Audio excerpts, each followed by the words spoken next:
In maintenance of life.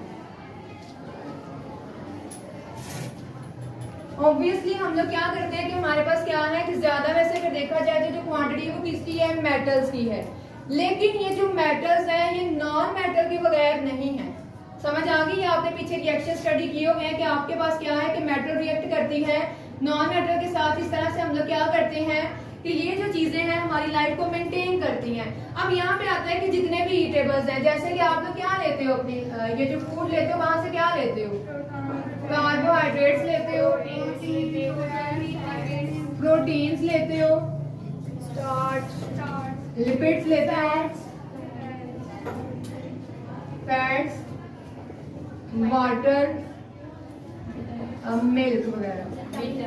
Clear है? Vitamin को सारे इसके अंदर आते हैं। अब यहाँ पे कह रहा है कि ये जो आपके पास कार्बोहाइड्रेट्स हैं, प्रोटीन्स हैं, लिपिड्स, फैट्स, वाटर, मिल्क वगैरह, ये सारे के सारे किस चीज से मिलके बने हुए हैं, नॉन मेटल से। अब इसके अंदर आपके पास 3 नॉन मेटल्स आती हैं, that is carbon, oxygen and hydrogen. Clear है? अब यहाँ पे ये जो हाइड्रोजन है हमने जिसको मेटल में स्टडी किया हुआ, तो यहाँ पे हम क्यों डिस्कस कर रहे हैं हाइड्रोजन? हमने जब स्टार्ट किया था अल्कली मेटल्स तो वहां पे मैंने आपको बताया था कि ये तो मेटल है हाइड्रोजन, लेकिन हम इसे नॉन मेटल में क्यों डिस्कस कर रहे हैं? एनीबॉडी? गर्ल्स यहाँ पे क्या है कि ये जो हाइड्रोजन है इसके वैलेंस शेल में कितने इलेक्ट्रॉन होते हैं? 1 इलेक्ट्रॉन होते हैं। इसका मतलब है ये सेल्फ क्या है, इलेक्ट्रॉनिक है, जिसकी वजह से हम इसे क्या करते हैं, नॉन मेटल में डिस्कस कर रहे हैं।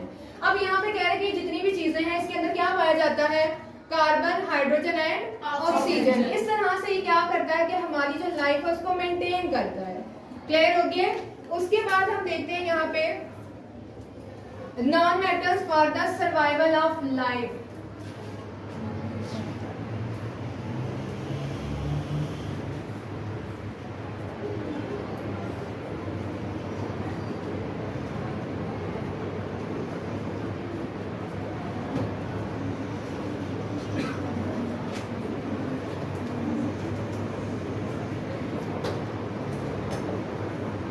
यहाँ पे मैंने लिखा है सर्वाइवल ऑफ लाइफ। तो आप मुझे बताएं कि हमारे सर्वाइव करने के लिए क्या चीज जरूरी है सबसे ज्यादा?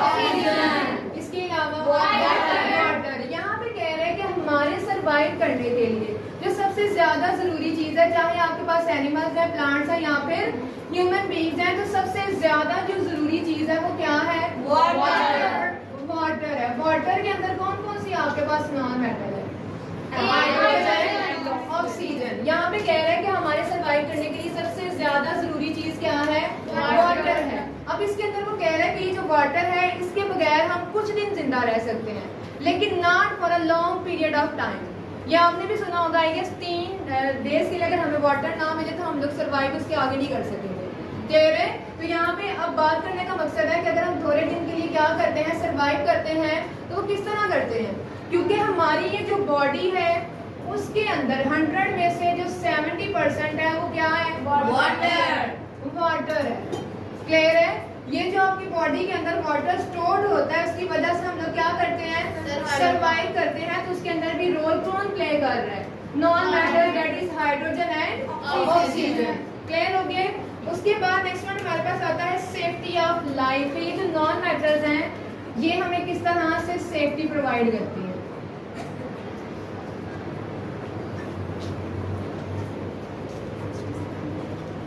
जब हमने लेक्चर का मैंने स्टार्ट लिया था तो मैंने आपको बताया था कि आपका ये जो 3 कंपोनेंट्स हैं हमारे रहने के लिए, वहां पे क्या पाई जाती है, ऑक्सीजन है, और सेकंड उसने कहा था नाइट्रोजन। अब यहाँ पे कह रहे हैं कि जो सेकंड आपके पास मोस्ट अबंडेंट आपके पास आती है नॉन मेटल, वो कौन सी है, नाइट्रोजन। नाइट्रोजन। नाइट्रोजन की जो परसेंटेज है आपके एटमॉस्फेयर के अंदर वो कितनी है, 78% है। ये चैप्टर 1 में आप लोग स्टडी कर चुके हो। क्लियर हो गया? अब यहाँ पे कह रहे हैं कि जो नाइट्रोजन है किस तरह से रोल प्ले करती है कि जहाँ अगर कहीं पे आग लग जाती है, यहाँ आपके पास कोई ऐसी चीज है जो जल्दी से क्या करती है, आपको पकड़ लेती है, दैट इज कंबस्टेबल। अब वहाँ पे क्या होता है, कह रहे हैं कि ये जो आपके पास फायर लगती है किसी भी जगह पे, तो वहां पे ये जो नाइट्रोजन है उस चीज को बर्न होने से बचाती है। क्लियर हो गया? तो वहाँ पे आपके पास आपने देखा ना कि कहीं पे आग लग जाती है तो हॉस्पिटल में क्या यूज किया जाता है? ठीक है, तो वहाँ पे आपके पास छोटे छोटे सिलेंडर होते हैं, तो उसके अंदर जो नाइट्रोजन की क्वांटिटी है वो ज्यादा होती है, क्योंकि नाइट्रोजन क्या करती है, फायर वगैरह या कोई भी चीज अगर बर्न हो रही है तो उसे बर्न होने से बचाती है। क्लियर हो गया?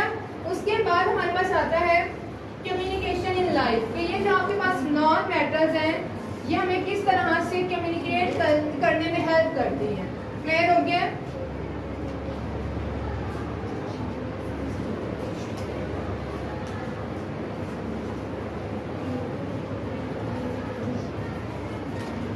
यहाँ पे देखो उसने लिखा हुआ है कम्युनिकेशन इन लाइफ। हम यहाँ पे डिस्कस कर रहे हैं नॉन मैटर्स को, तो आपके माइंड में क्या चीज आ रही है, क्या मतलब कम्युनिकेट करना है हम लोग? यहाँ पे हम नॉन मेटल को डिस्कस कर रहे हैं। अब नॉन मेटल का इसके साथ क्या कनेक्शन है, किस तरह से कम्युनिकेट कर सकते हैं?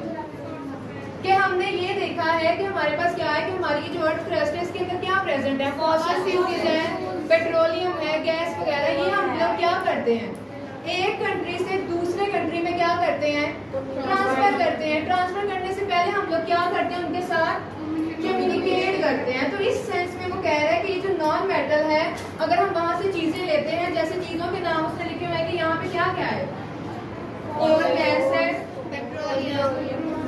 पेट्रोलियम है, फॉसिल फ्यूल्स हैं।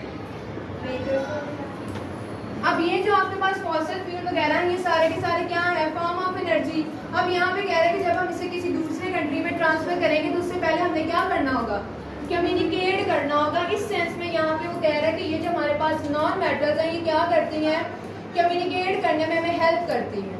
क्लियर हो गया? उसके बाद नेक्स्ट वन हमारे पास आता है कि नॉन मेटल्स हमें क्या करती हैं, प्रोटेक्ट करती हैं। अब वो प्रोटेक्ट किस तरह से करेंगी कि आप जो कपड़े पहनते हो, क्लॉथिंग जो भी है या जो भी कपड़े वगैरह आप लोग पहनते हो, उसके अंदर क्या पाए जाते हैं, फाइबर्स पाए जाते हैं।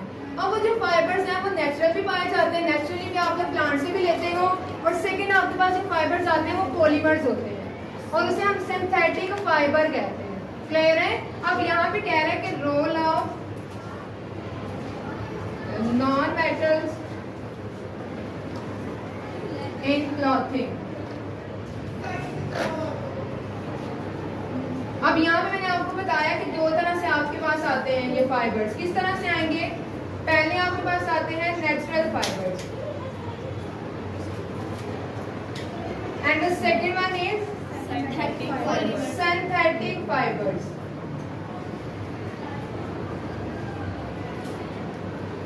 अब ये जो आपके पास नेचुरल फाइबर है इसके अंदर आपके पास आता है, प्लांट्स के अंदर पाया जाता है सेलुलोज।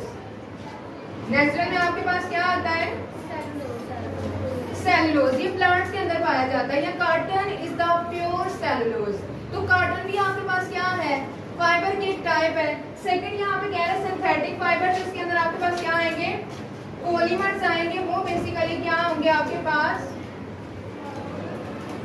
अब पॉलीमर्स मैंने जो यहाँ पे वर्ड लिखा है इसके लिए हम लोग क्या करते हैं, पॉलीमर बनाने के लिए हमने एक प्रोसेस यूज करना होता है जिसे हम कहते हैं पॉलीमराइजेशन। पॉलीमराइजेशन में बेसिकली क्या होता है कि हम लोग छोटे छोटे सब्सटेंसेस को आपस में कंबाइन करके क्या करते हैं, लार्जर सब्सटेंसेस बनाते हैं। उसे हम कहते हैं कि ये हमारे पास क्या बन गया है, पॉलीमर।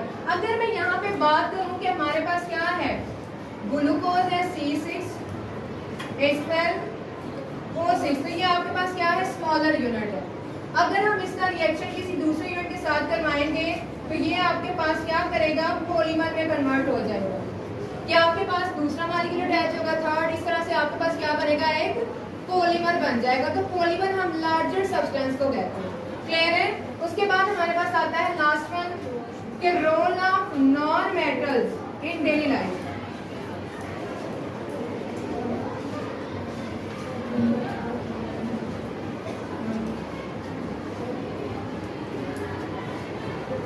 अब डेली लाइफ में यहाँ पे बात करने का मकसद कि आपके हम जितनी भी चीजें हैं, जैसे हम यहाँ पे कहेंगे हमारे पास क्या है, पाइप्स हैं, प्लास्टिक के हैं, प्लास्टिक बैग्स हैं। यहाँ पे हम जितनी भी चीजें हैं उसके अंदर क्या पाया जाता है, नॉन मेटल्स पाई जाती हैं। इस तरह से कह रहे हैं कि ये जो आपके पास नॉन मेटल्स हैं ये क्या करती हैं, हमारी जिंदगी के अंदर अपना रोल प्ले करती हैं ताकि हम लोग क्या कर सकें, सरवाइव कर सकें। क्लियर है?